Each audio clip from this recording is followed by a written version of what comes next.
You're online, please start. Hello, everybody. Today we go on with our Startup Leaders Club on an online panel discussion with inspirational leaders of innovation and drivers of change. And today's discussion is devoted to business model pivots in the era of pandemic, series 3, disrupting industries, creating new business models, and finding new opportunities in crisis. And I'm happy to introduce our today's speakers and co-moderators. So today I have Tess Ho. She's a venture capitalist and founder and chairwoman of Tess Ventures. Andrew Ackerman, managing partner of Dreamit, and Chris Chan, he's CTO of Sweetpot. We'll start our first round of questions with our general question on how do you feel the current impact of the pandemic on your current businesses? Maybe does it affect any fundraising rounds of yours? And please start it with a brief introduction of yourself. And I will start with Tess. Hello, could you please join? Yes, hi. So yeah, thank you. It's always nice to be speaking and meeting all the other speakers here. So thank you, Nadya. And I think myself, I invest now, but fundamentally, I started my company when I was an undergrad. Was able to really focus on that along with my degree, and then ultimately, by the time I graduated, my co-founder and I got several acquisition offers. So we felt like at that time it was a good chance to see a company, since we've had a chance to see a company from start till end, was to, probably sell the company. And with that said, we did. And then I focused on investing into other founders, because that's why I think paying it forward and being investing at the very early stage has something that is the toughest time for all founders. So decided to spend some time in Silicon Valley and spent some time at Stanford and got the best mentorship, and then focused on, I think in this process, I learned a lot about enterprise investing and understood some of the fundamentals that I think was very solid, because there actually is real fundamental and quick go to market, that if you have the right product market fit, it is possible.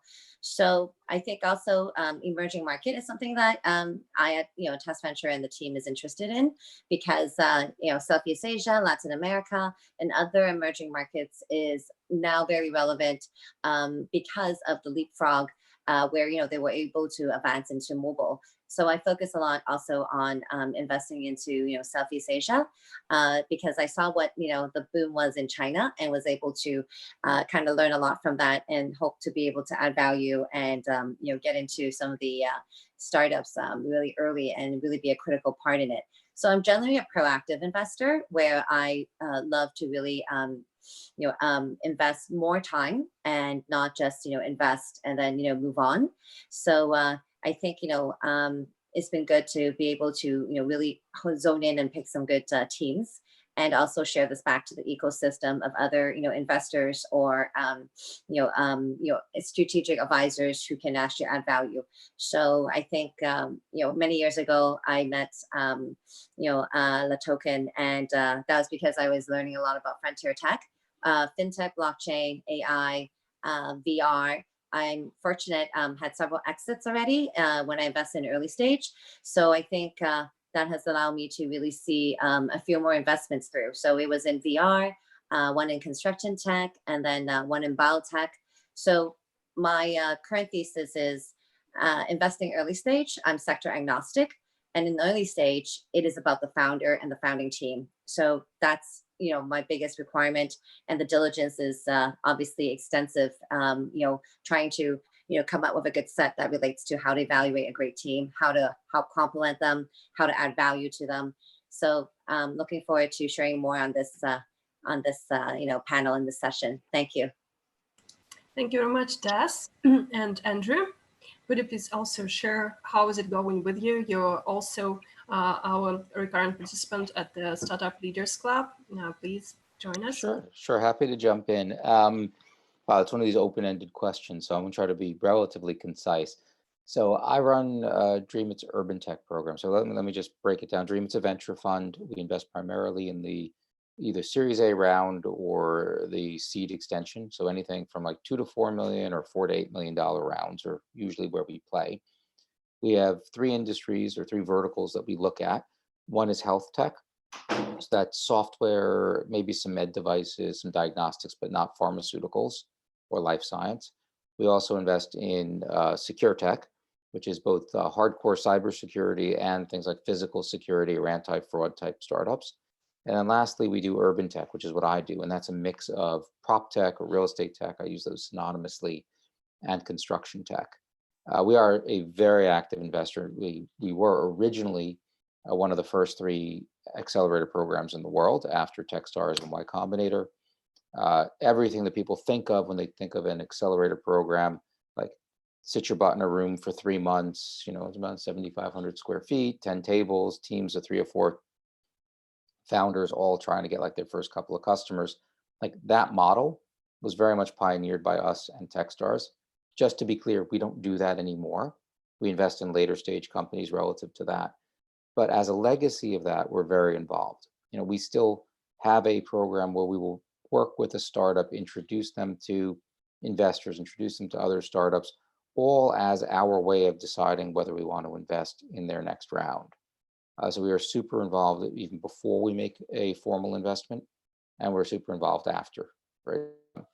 It's I've never had a startup come to me and say like, and I've had to say like, hey man, like you're bugging me too much, get back to work, right? But my door is always open. I've got startups that will book like a meeting with me every month or two. And sometimes I'll get an email, hey, I got nothing to talk about this week. Can we push it? Or this month, can we push it? And that's fine. But like, that's how active we are and that's how involved we are in an ongoing basis. I've been doing this for about 6 years. Before that, I had 2 startups. Both were exits. One was a big exit. One was, I guess we should best say, like, it's better as long as you can walk away from it. But learned a lot from both of them and done a couple other things along the way, but that's a little less relevant for this call. Just only thing I would add is right now we are still actively investing. A lot of people will ask, like, because of the pandemic, do we slow down? Actually, we find some of the best investment opportunities come in times like this. And as I mentioned, Dream It itself got started around 2008. Some of our biggest companies in the portfolio today, companies like SeatGeek, these were companies that we started getting involved with and ultimately investing in 2008 and 2009. So, we're still actively looking. Thank you so much, Andrew. And Chris Chan, so you are lucky to be today not only with entrepreneurs, but with investors as well, wearing both hats. And please tell us about yourself and the opportunities you have at Sweet Spot. Thank you. Absolutely. So so I'm a chief customer officer for Sweet Spot. Sweet Spot is a technology company that does on-premise digital communications. We provide a secure targeted information and data to customers at large locations. So this is actually a really good discussion because our primary customers were malls, airports, and large stadiums. And because of this pandemic, as you can imagine, a lot of these locations have been pretty much shut down for unseeable future. So we've done some refocusing, and now we're really targeting the distance learning and remote learning for students in different school districts. Chris, could you please also check your mic because it was only a bit. Okay. Are you able to hear me well now? No, just a bit maybe. Okay. Not yet. Let me try a different path. Oh, 1 moment.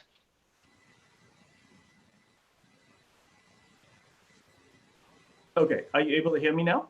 Yes, that's much better. Thank you. Okay, great. So as I was saying, I'm Chief Customer Officer for Sweet Spot. Our original customers were really large locations such as airports, malls, and stadiums.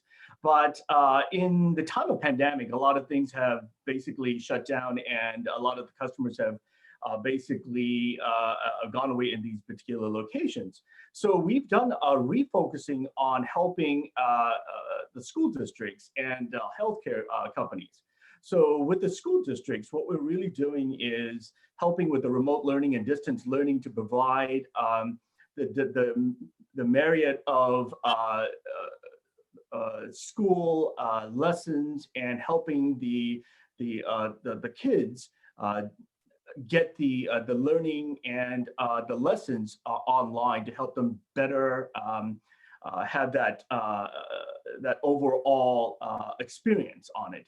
And then on the healthcare system, we're working with various hospitals and clinics to have the ability to fill out the information of the symptoms and really to get all the questions prior to going on to the reception area, so they could basically check in and do that and help them to not have the direct interaction with the reception particular area.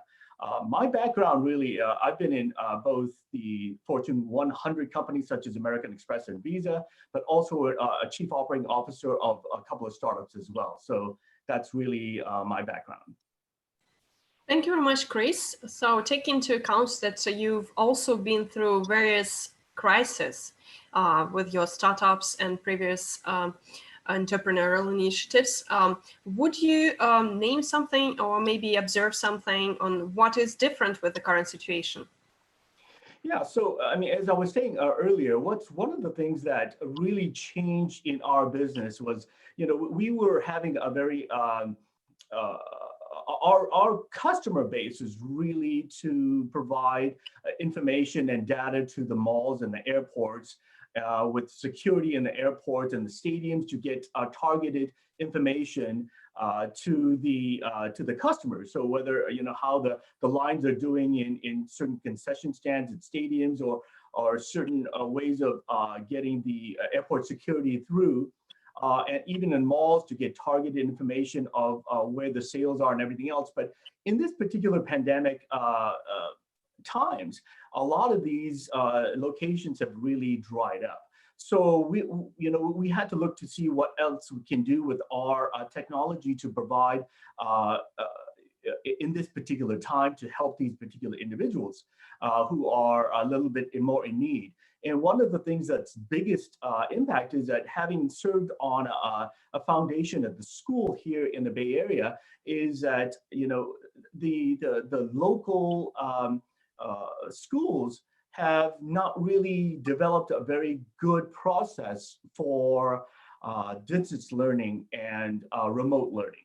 And there are, depending on the school districts, there could be as much as 80% of individuals and kids who don't have access to broadband or even, the computer system to be able to use the remote learning. So we are working with these particular school systems to provide that to them.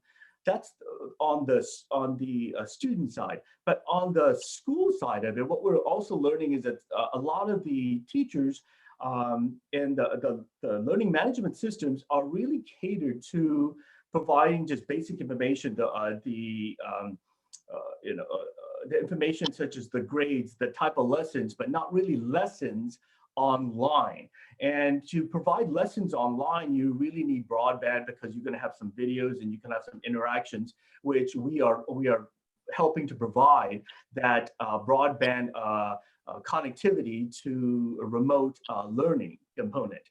The second part too is that the teachers are not really set up to do these online learnings. So what we're able to do is to help these school districts to provide that.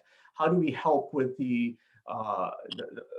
providing the curriculum and learning online so that you can record what you would normally do on the location based, but provide a little bit more teaching on the video. So that's those are the things that we're helping to do on the school side of it.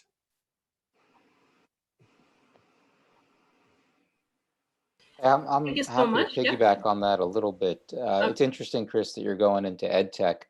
We used to actually invest in edtech for a couple of years. I ran that program. We don't do it anymore, but the challenges with distance learning are substantial, right? A lot of companies, a lot of schools viewed it as a, we'll figure it out kind of later. It's not a big deal. It's just for the occasional absences. And now, like, all schools pretty much have had to figure it out. So I think in the long term, it's actually good, right, for that industry, because all the things that were holding it back or that making it grow slowly, like, oh, it's not a super high pain point, we're worried about privacy, we're worried about access, like, now they have to figure it out right now. And when the crisis passes, they will have already figured that stuff out, and they'll have this as a normal part of their toolbox. I think, Tess, you were talking about the future of work. The same thing happens for remote employers. In the future, like right now, sorry, I should say 2 months ago, you had a lot of employers saying, well, I'm not sure if my employees can be productive from home. I don't know how to provide a secure work environment for them when they're at home. So I, let them just come into the office, and, we don't have enough people for whom that's a big deal that we need to sweat those details. Well, that's changed massively and immediately over the past 2 months. And it's hard to imagine, when things go back to normal or semi-normal, them to suddenly say, well, yeah, it worked for the past 6 months, but now it's not going to work anymore. Let's go back to, like, not letting them do this. The new normal is going to be a lot more friendly to companies in the space that are either, remote work or, maybe work part of your time from co-working spaces. So more generally, when I talk to startups, like, I tell them one of the things they need to think about, while they're struggling to make payroll, while they're struggling to cut costs, while they're struggling to do an inside round to make sure they can make it through the crisis, they also need to think about kind of that big story, which is, in the future, does the world look better, worse, or about the same for my startup? Right? And I'd argue that most of the companies out there, if they are good startups, they've been backed by investors, certainly in our portfolio, the answer is almost always the same or better. Right? They're always out there to be usually, hopefully not too early, but at that kind of emerging trend stage. So it's always, for many of them, it's a question of finding the people who are willing to take the step a little sooner than the rest of the market, and then growing with the market. So for a lot of the companies, it is just front loaded that evolution. So it's generally been good. But anyway, the big picture point there is, like, if you are a startup weathering this crisis, like, you need to have a very good thesis for what's this mean for me down the road in the new normal, better, the same, or hopefully not worse. Yeah, it's really interesting. A lot of people talk about when this pandemic goes away and things get back to normal. I don't, we look at it as though, the normal that we were used to, I think that's of the past. I think that the new normal is going to be, all the things that we're learning right now, all the things we're building right now is going to be the new normal. That the need, and I used to travel quite a bit. I used to go to Asia quite a bit, to Australia, to Europe quite a bit, and meeting all those individuals, mainly because it's a lot more productive to be able to see the faces and to be able to shake hands and to be able to do that. But, with all this, in the times of pandemic, people don't want to travel anymore. And I think people are going to be a little bit more still nervous about, shaking hands and getting into the crowds at the airports and everything else. So that this may be a little bit more of, and not to mention the cost aspect of sending these individuals over, and to be able to do these things, and not only just to be able to communicate via the digital communication, but to be able to transfer data, to be able to do work together with other groups, so that this becomes the little bit more of a new normal going forward as we continue to build in this time of how do we collaborate together without having to physically be in the same room together. So I think that's what's going to be, the new normal going forward. I agree with that. I think, what Chris and what Andrew has mentioned was very insightful. I would love to add on a little bit about regulation tech and biometrics, largely because one of my top portfolio company is actually solving these pain points. And I had this thesis of, obviously, security, encryption, There's just so much data coming, that is like, being generated, and we want that. And that's why, AI, ML, all those, great startups like technology are able to be relevant. But how do you, harness the privacy aspect of, this data? So, about 2 years ago, that's when I really started heavily looking into the startups that were doing this, thinking that, the future, there's going to be many things that we should reimagine. And this is the reason why the new normal that Chris is saying is true. And I think it has dawned on us much faster than we thought because of COVID-19. And that's why I've seen, like, for example, this reg tech startup, Login ID, that, we've looked at and, definitely did a lot of diligence. Then my philosophy is then they invited me to be an advisor. I said, yes, this is how you, look underneath the hood of a company to kind of really understand the strengths and the weaknesses, and then help to add value to complement those weaknesses. So that's why this particular company, they focused on several technology pillars, and I helped them look at their go-to-market. And I said, definitely we should focus on, biometrics, because that's simple for, certain markets to understand. And in this case, I actively introduced a lot of investors for their, early round of funding, and, they raised 3 million. The reason why I love to share about this case study is, in this case, with what happened with, COVID-19, for them, it was great that they were able to focus on building out the product. They absolutely were laser focused on that. There was like less distractions, and, they're able to really, hone in on that and do it well. Obviously they're in a better situation, but that was also because, advisors and strategic investors like myself was able to kind of see that, in December, some of this was already happening. So, it was important that we give them the intelligence that, certain, market risks are coming. So I think, definitely focus on these areas. And that's where later we can talk a little bit about, the role of, advisors in startups, which, I firmly believe is very important. And going back to, regulation tech and biometrics, what I have imagined is obviously a world, like reimagine a world where, passwords, there's no more passwords. And we all just log in, which is what's happening right now with biometrics. And, from there, we are going to heavily, actively, be able to solve this pain point for a lot of various people and users and organization. So, they are a B2B, and also eventually, also a B2C or B2B2C. So that's why I think, the part about regulation tech I want to bring up is to the point that right now it's even more relevant because of how are we trying to preserve privacy with COVID-19. On one hand, we want to track it, and we want to, track the information so we can help everyone. But is this kind of our last chance for privacy? Are we really, now kind of thinking through, how much is enough, or are we doing enough? Are we sharing enough? And this is really going to change a lot of how we see the regulation that already has been, put in place with GDPR over in Europe, and then also with CCPA here January the 1st. That I was so looking forward to, because it's needed. And, this is how there's going to be better governance, and they're going to need solutions that are coming out of, like, for example, my particular portfolio company. So I think that's where we mentioned earlier, thank you, Nadya, that I'm chairwoman. That was because I said yes to helping them, being chairwoman to, their company, and, being very actively, as an advisor, investor, and also just helping them guide and navigate COVID-19, navigate all the other, ups and downs that's going to come up.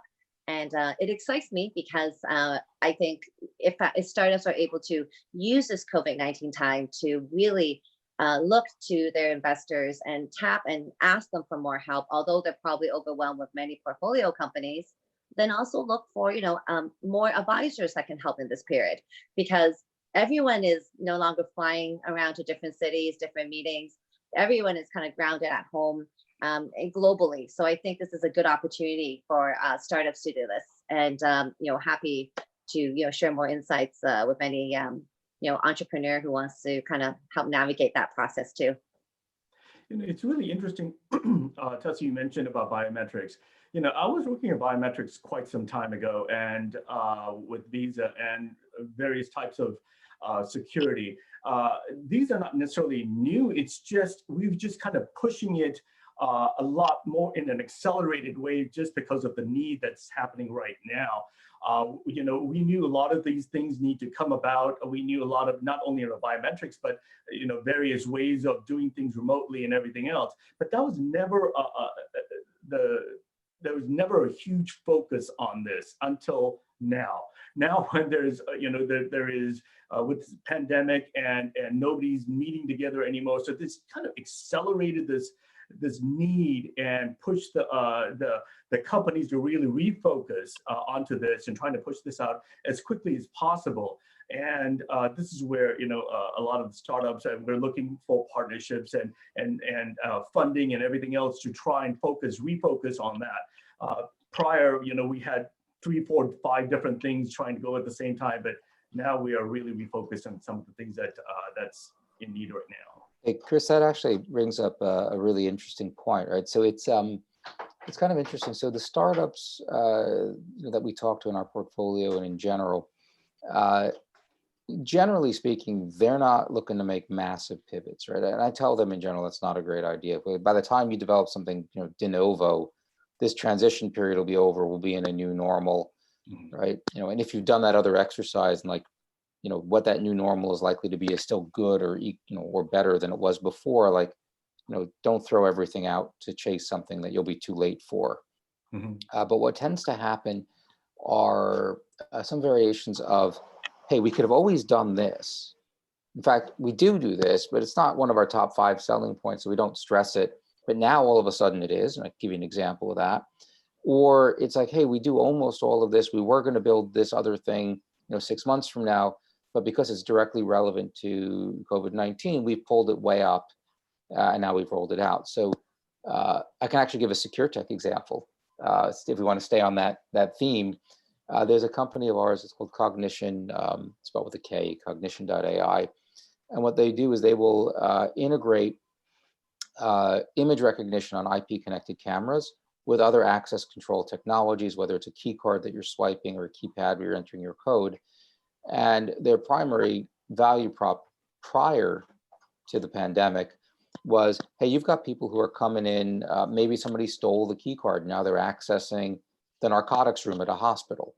Or you know, these are people came into the data room of a large hedge fund, and like Chris is right? It's Chris, it's his card, Chris could come in, but who's that person that walked in right behind Chris, piggybacking? COVID-19 hits, and now everyone's worried about, in totally different contexts, like delivery or service people who might, you know, be carriers.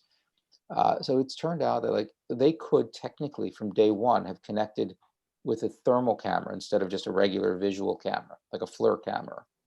They could have done it, but nobody cared about that 2 months ago. Now, all of a sudden, the ability to like flag anyone with an elevated body temperature, hey, you can't come and leave your package by the door, that's kind of big. So they immediately turned around and they took that, they made sure everyone knew, here are a couple of cameras that we work with right off the bat. They're not our cameras, go out, order it. We don't make a penny off of them. And they even went so far as to say, hey, we've taken a very stripped down version of our total solution, right? Which can do all these zillions of other things. But here's, if you are just the guy at the front desk of say a multifamily property, rental property, or an office, and you want just this kind of thermal image with alert type functionality, here is a mini piece of software. You just take it, do it yourself, set it up, totally free for the duration of the crisis. All right, so if you want to talk about lemonade from lemons, what they've done is they've taken capability they had before, but nobody really cared about. Right? In fact, if you'd asked them, could you do it before, they probably wouldn't have even thought about it themselves, right? They brought that way to the fore in terms of how they market. They've changed their model in terms of how they communicate it, and even created a stripped down free version of the software as the right thing to do to get their foot literally in the door. And they'll continue to do this. And then as the crisis abates, then all those other companies, they can reach out and say, hey, it's really awesome. You can keep using this for as long as you want. But hey, do you know we've got all these other features? So when I talk to a startup, like that is, if you want to be nimble and you want to, I hate the word take advantage of the situation because it sounds kind of opportunistic. But if you want to respond appropriately to what's going on in a way that's both helpful and relevant and hopefully ultimately helps move the needle for your company, either right now or as people start returning to semi-normal, then that's the kind of thing you need to think about. Not radically different pivots, but what things are now more important than they used to be, or what things can you move up very quickly, repackage, make easy to use, maybe even just make free for now. Like on the edtech side, we have a lot of companies that have gone out and said, hey, our product's free for the rest of the year. Just use it, right? You need it now, don't worry about it. We want to do the right thing. So those are, sometimes it's as simple as that. Yeah, you make a very interesting point about, before a lot of the companies are making enterprise products, right? So it's really expensive. It's really, it has a lot of features and functionality really set up for corporations. But now, as those devices become a lot more normal, they never really thought about using it for consumer side of it. They always thought about using it for the enterprise side of it, because it's what's needed for security of rooms, and you were talking about various things. But those things could be also used on the consumer side of it as well, for the home and for safe or whatever it is, right? But they never thought about it because they never thought about a stripped down version. They were looking at an enterprise full functionality version. So I have to think about that one, right? So none of the guys that I've worked with have gone from like B2B to B2C this way. It's certainly not on the hardware side. It's like the stripped down version that Cognition's working on are for the same customers they would normally use, maybe different segments. But they get around the whole kind of long enterprise sales cycle because, hey, it's free, just use it. You need it tomorrow. Doesn't always work. Like for instance, on the on the construction tech side, we have a company that helps what's called construction draw. So it's how lenders decide that they're going to release the money to the contractor, because then they can buy material and pay subcontractors and all that fun stuff. They've also offered it for free. It's like, hey, all your guys are working from home. Here's how you can work from home. The uptake's actually been a little slower because on their end, the paying for it part was actually not the big bottleneck. It was making sure that everybody from like their compliance department to their IT department were comfortable with the processes, the security, the stability of the underlying vendor. And that hasn't changed. So, the same product in stripped down, free, just go use it, doesn't always work. In a consumer setting, I'd have to think about whether or not any of the hardware examples have done that.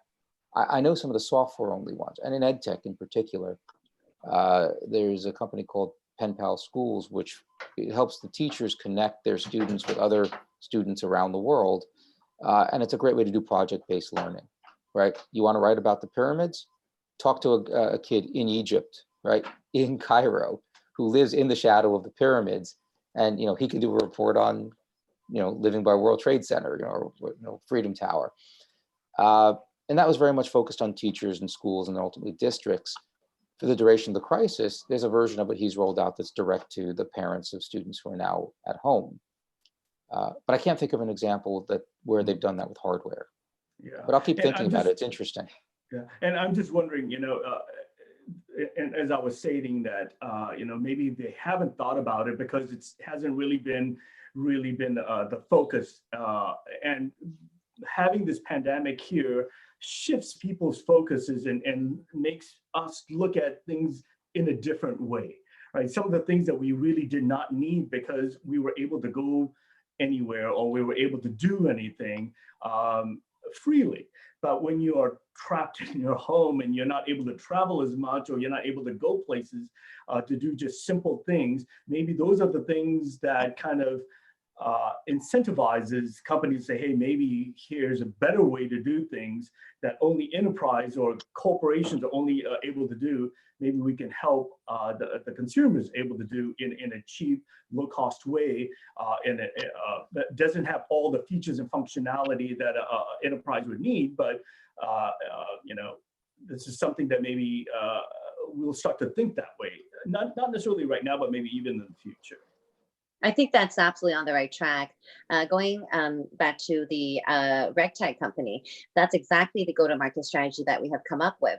Because there's a long sales cycle for enterprise, we also in parallel are able to launch a self-serve model where the same, because we're FIDO2 certified, and then able to really build and its experienced team that has always been doing payments and various other aspects. It's a very complementary team. We are able to really also tackle the self-serve model where we can simply offer this to consumers, small SMBs, maybe individuals using WordPress, other, development tools that actually can, an individual can just go on, drag and, plug, grab it. So that's why it's very exciting that we, kind of have both on track, and, we can, do things in parallel, because you just don't know, especially now with COVID-19, sales cycle was very long in enterprise. It probably will be even longer now, because it's probably not top of their mind trying to work with a new, team, a new technology. So, to that point, it is great direction if any team has that actual, product, and not just the technology that can actually, also go in the direction that Chris was mentioning, and also the, I think what Andrew has also invested in, his team. All those are sounds really exciting companies. One other area too that I know, Tess, you were talking about in the fintech area, right? So I come from fintech area as well. I came from American Express and Visa and so forth. And Yes. we've also been looking at security and the different ways of making payments in a very easy way, in a very secured way, and working with various companies to be able to do that. This is another area that's going to be very important, mainly because of now all these products and services are being bought online, and we have to really think about what's the most secured way of doing it. These 16-digit cards that we are carrying around in our wallets are really insecure, right? And that's the biggest problem. How do we make it so that we are talking about biotech, you're talking about other ways of making it easy, secure, and quick. And those are, we were always looking at those before, but now it's kind of pushing it a lot more now. And how do we handle that component is also going to be very important, because a lot of people are buying everything from groceries to refrigerators because their refrigerator broke down, and that's going to be a really important aspect as well. Absolutely, I agree, and that's why I looked into encryption technology, and really actively been meeting some of the best and the brightest and like the leaders in this area. For example, Dan Benet from Stanford, he actually is like the godfather, and also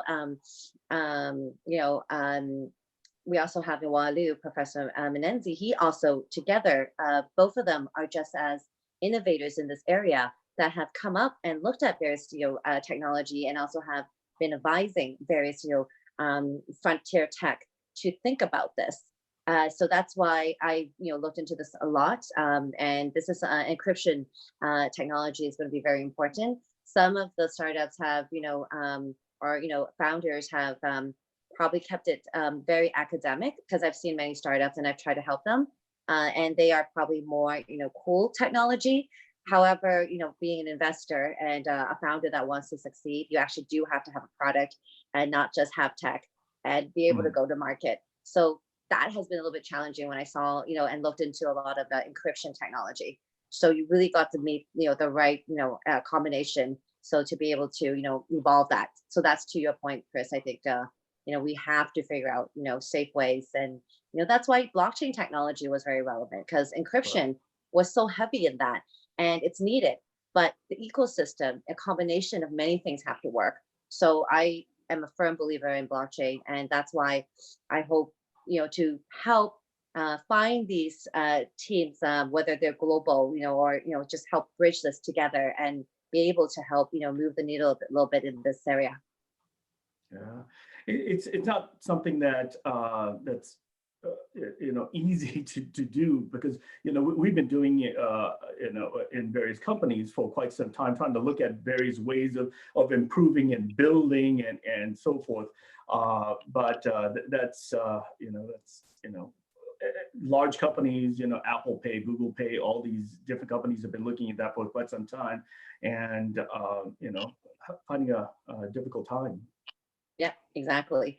And I would love to take this chance maybe to ask Andrew, how do you see the role of, you mentioned a little bit of this already, but if it's relevant, and also, Chris, how do you see the role of automation in this post COVID-19, drones, robotics, and have you guys seen anything interesting so far, or what do you imagine as the perfect startup that can land in front of you? Like, what would that look like? Sure. So I was staying out of the encryption stuff because I know enough to be dangerous, but maybe not enough not to put my foot in my own mouth here. Now we're on a little bit like better territory for me, and I'll speak specifically in the prop tech space or in the construction tech space.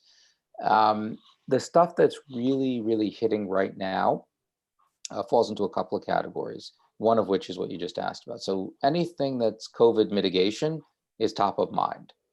So like startups where they can make sure you've got access control and they can weed out people who aren't wearing masks or who may be sick, or to track contact tracing if somebody is sick.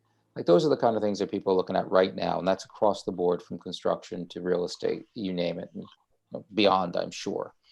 The next one is categories, things that bring down their costs. Let me rephrase that. I'm going to get to that last. The next one are things that let them continue to do business that they can't do otherwise. And with that, you get a lot of the remote viewing technologies.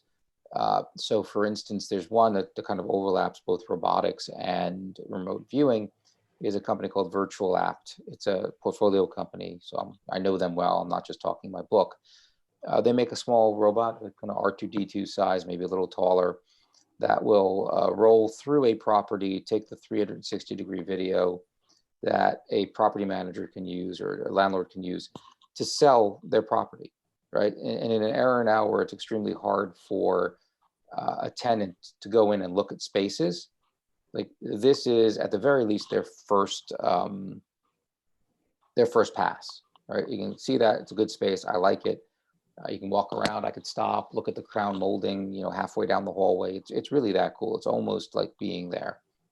At pre-COVID, some of the higher end, primarily on the commercial side, were interested in their service. Multifamily, not as much.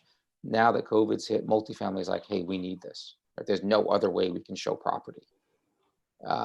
So they sit at that nice intersection between telepresence and automation and robotics, and they seem to be doing very well without much of a shift in their focus. The world just got better for them. Moving a little bit along that, we have other companies that are very strong in the drone space, but just because it's a drone or robotics company in and of itself, I don't think they're much different now than, now, depending on what's going on in your industry, you may be at a standstill. But in the new normal-ish, or the new whatever we want to call it, the world is probably the same or a little bit better. So if you have a company that flies drones, it's called Streos, above, like, say, a mining site, and we'll combine the imagery they have with the geologic data and recommend where to drill holes and put explosives. Like, that's pretty cool stuff. Like, anything that goes bang is pretty cool in my opinion. But it's cool, it's relevant. But I don't think that changes, right? The world's kind of the same, right? You still don't want to blow up your foreman by accidentally putting too much AMFO in a hole that he's standing close to. But automation in general, right? So this gets to the third category, right? So first category was, how do I not get people sick? Second category is, how do I do business when people don't want to get sick, can't come in? That's the telepresence and the automation. Then there's a third category, which is, how do I do what I'm doing just more efficiently in general? And while there is always interest in that kind of thing, the interest ramps up when things get tight, right? So things that are like longer term, I can do new lines of business or new things that I couldn't do before that I've always wanted to test. Those are more popular when things aren't tight. But when things are tight, they're like, have we looked at every element of our cost structure? How do we wring cost out of the system? So if you're a startup playing in that space and your customers aren't 110% on COVID and they can't think of anything else, they have a little bit of bandwidth, they're looking for cost savings and efficiency focused stuff. And that's where things like robotics and automation really start to shine. So for instance, again, I'm talking prop tech because that's where I invest these days. There's a company called At Hum, ATHUM. It's supposed to be a play on at home, but it only works if you have a Spanish accent, like the founders do. So what they have is they have a tool that you as a prospective buyer of a property that's under construction right now, or a prospective renter of a property that's coming available in a month or two, you go onto their client site. It's embedded in the client site. You take a quick quiz like, hey, it's a 2-bedroom. It's just me and my wife and my dog. I'd like the second bedroom is like a home office. Ooh, show me some pictures. Stylistically, I like that. It's kind of, I don't know that that's called Art Deco, but that's kind of my taste. I don't like Louis Couture. I don't like modern. What colors make sense. And they spit out a fully furnished photorealistic version of that space tailored to that prospect's needs. So what's the alternative? Right now, what people are doing, if they wanted to do something like this, they'll do their own virtual staging, but it's a manual process. Like they'll have another company come in, they'll manually put couches and furniture into place. And that's really one, right? They can do it once, maybe twice, because it costs each time you do it. It's good, but like this company can do it on the fly in real time for every individual buyer. It's almost as if the buyer came in, consulted with an interior decorator, and the interior decorator decorated the apartment and says, hey, do you want to live here? Right? So that's the kind of thing where in other times, hey, it's pretty good. Maybe we don't need this. Like our photos are good enough. But when times are tight and you're looking for every angle you can get, like this brings down the cost, even of doing those one virtual stagings, way down. So if you're in that space where it may not be COVID related specifically, it may be, hey, I can still kind of do my job, but you're also saving the meaningful amount of money. That's also kind of a good space to be in as a startup right now. And if you're sort of in that space and you need to tweak your wording, or if you're almost in that space, you need to accelerate development of like that last feature or two, that's really what you should be thinking about as a startup right now. Sorry, I went a little bit long, but that was a really broad question. I'm not going to touch what the ideal startup is because I don't know yet. I'll know it when I see it. But if I knew exactly what the ideal startup was, I might quit my job and just do it. I'm half joking. But that's partly why I'm not an entrepreneur anymore, much as it pains me to say it. I'm an investor. I think right it's now really, I'm looking to place a lot of bets. I think it's really interesting on the COVID side of it. The COVID is just what's happening right now, but what's really going to help business is how can I do something that I've always done in the past, where I would actually have to get in my dress, get my car, go to an office or go to meetings and everything else. But how can I do that virtually anywhere, right? So it's not only from home, but you could be anywhere and to be able to do the exact same thing. So, so one of the things you really need to do is to be able to get connectivity in place, whether it's a broadband connection, to be able to do that anywhere. Not just a connection, but a broadband connection to be able to do videos and be able to control robotics or whatever it is. So you need that little bit more all over the world to be able to do that. And secondly, what Andrew was talking about with virtual reality and even augmented reality, we're not there yet. I think we're making some good ways with the drones and to be able to do a lot of understanding of what it's, what you're seeing without physically being there with robotics. But with the augmented reality, I think you're able to have drones and robotics over there and not only see what it is right now, but what it could be or what you want it to be. So have a drone go over an existing investment property or investment area and put in an augmented reality of what you want it to be, so that not only can you see what it is right now, but what could be based on all these automated technologies. As far as cars and things like that, I think until everybody has until all the cars are connected with each other, there's still going to be somebody who doesn't quite know how to drive properly is going to run into a car that's that's doing automated things. We're not quite there yet. But there are things that we could do with robotics and we could do with drones and things like that, that just really to not physically to be there. And you're talking about from a real estate perspective, you know, back in the early 90s, I was really trying to do some work with, you know, touring of homes and everything else. But one of the things, good idea, wrong time, because there was no broadband at the time. You were doing dial-up and everything else. You just couldn't do it.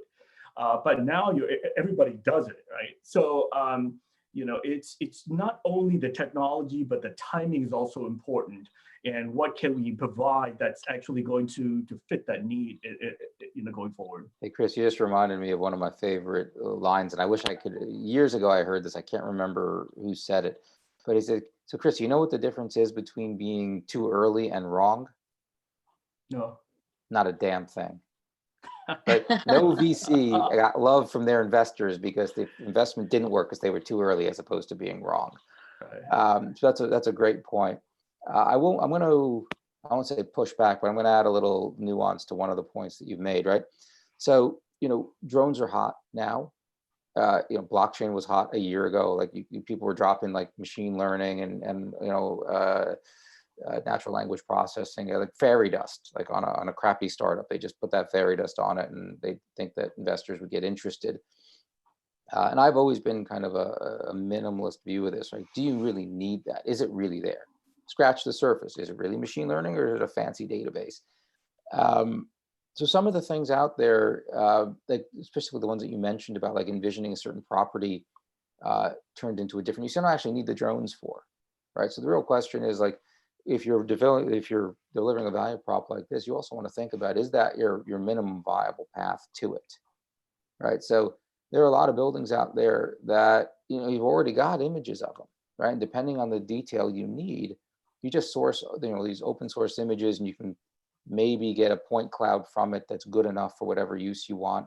And I've seen startups where you can take a property, just put in the lot number, and you can start playing with it. I've seen other ones where you could be walking past it and just based on the GPS, if you hold your phone up, right, you'll hold it up right to the building and then it'll show you from the BIM, the building information model for the project that you're thinking about doing, what that would look like with the new building sitting right there, right? And you don't need drones for that. Now, there are other use cases where you do need something, like if you're trying to do, this is a construction site that's in process, right? Before I pour concrete on the floor, I want to make sure that like that duct is in the right place.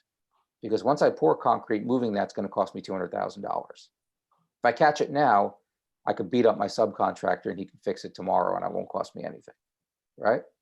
So, but the precisions for that may be, number one, like there's no pre-existing footage of that, it's construction in process. But also the precision you might need, maybe it's an inch, maybe it's a millimeter, right? So if it's an inch, well, first of all, you need someone to go in there and take photos. If it's an inch, you could probably use photogrammetry, a guy with like a helmet cam, a glorified 360 GoPro. If you're going down to like 2 or 3 millimeters level of accuracy, probably need a LiDAR scanner, right? So in that case, you see companies out there who are, you know, putting LiDAR scanners on drones and they're rolling through construction sites.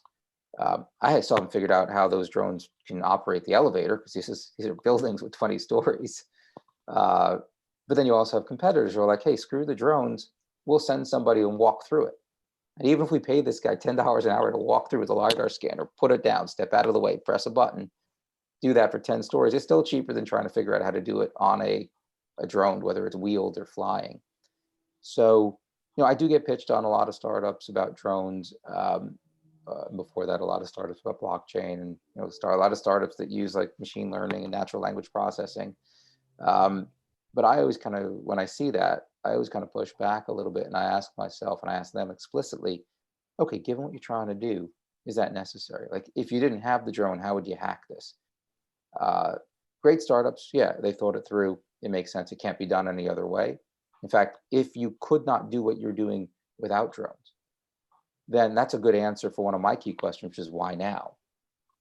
Right? Great startup ideas don't just sit there. You know, there's tons of people working at it, banging against the doors, trying to get a good angle. So if it's something that could have been done 10 years ago and there's no why now there, odds are there's a graveyard of startups that have tried it already and failed for very good reasons. it's really hard to get past my filter in that case. However, if you can say like, hey, drones didn't exist 5 years ago, not in any kind of meaningful way, shape, or form. So now it's possible, right? Okay, that's a decent answer for why now, if the drone part is critical for that business. Sorry, I went a little bit long, but it's one of my pet peeves here is investing because the technology is hot and not focusing like laser sharp on the benefit that you're providing to the customer, and then using the technologies that are necessary and nothing more. Hey, I absolutely Nadya, we agree have with about, hey, Nadya, we Go have ahead. about 5 minutes left. I know we've been just kind of talking away. I just don't want it to, get out of hand. If you have any particular direction you wanted to go. No problem. So if we still have some time to ask, go ahead, please. Yeah, so I mentioned I wanted to echo what Andrew and Chris was just sharing. I want to bring up about VR. I through one of my other entities, I had invested into a VR company at the time when it was not super hot yet, not hyped. Remember, there was a phase where it was all about VR, and then it was AR. And the reason at that time, this particular company didn't probably raise the round.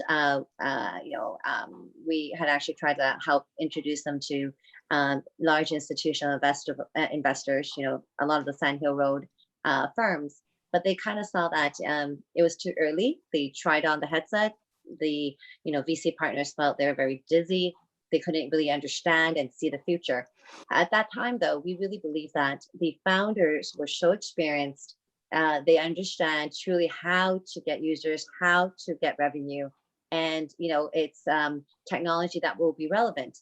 So I'm very happy to say today, even before COVID, they're already being discussed as being acquired, and they actually capture and deliver live and on-demand virtual reality experiences, and particularly they're very strong and have a strong foothold in sports, in concerts.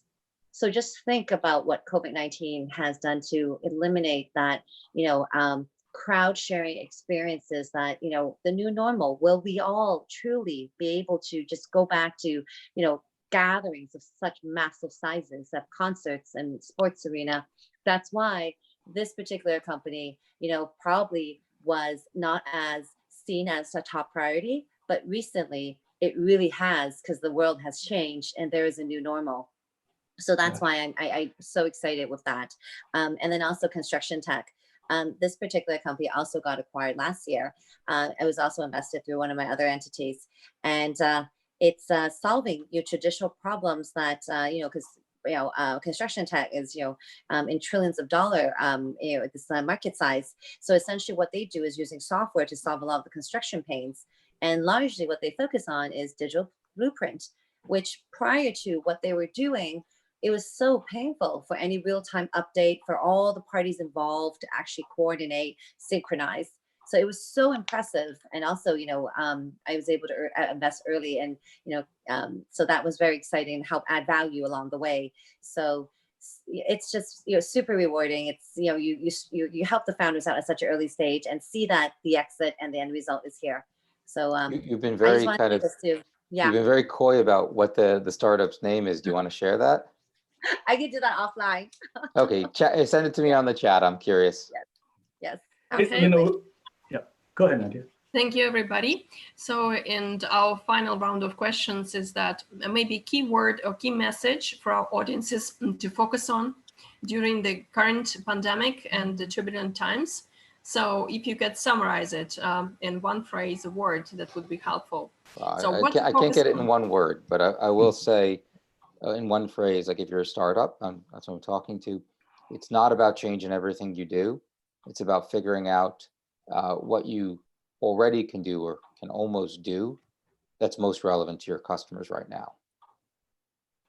I think from our perspective, it's not only for this particular pandemic, but what is life going to be like on an ongoing basis. It's, you cannot just focus on, once this pandemic is over, whenever that may be, then we just pivot back to whatever we were doing before. This is the new norm now, and how can we take advantage of what we learned and what's happening now to continue to move forward with this new normal. Thank you so much, Chris. And Tess, a word from you? I just want to say, top of mind really is startups need to definitely preserve the capital they have, and try to figure out who in their circle, their advisors or investors, can help them with a small round, or a bridge round, whatever it is, because what you guys have is amazing, and I'm sure it's worth something.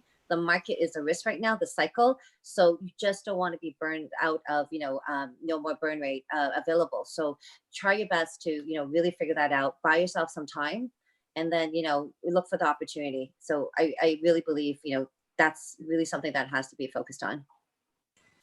Thank you, everybody. So we are closing out today's event, and I thank our today's panelists. We had a very in-depth, detailed discussion for all the types of startup leaders and investors. And see you at our next events. Tomorrow we'll have another roadshow with pitch competition, and you're all very welcome to join our Startup Leaders Clubs and masterclasses, keynotes. Please join us and stay healthy and wealthy. Thank you. Bye-bye. Thank you for having me. Thank you.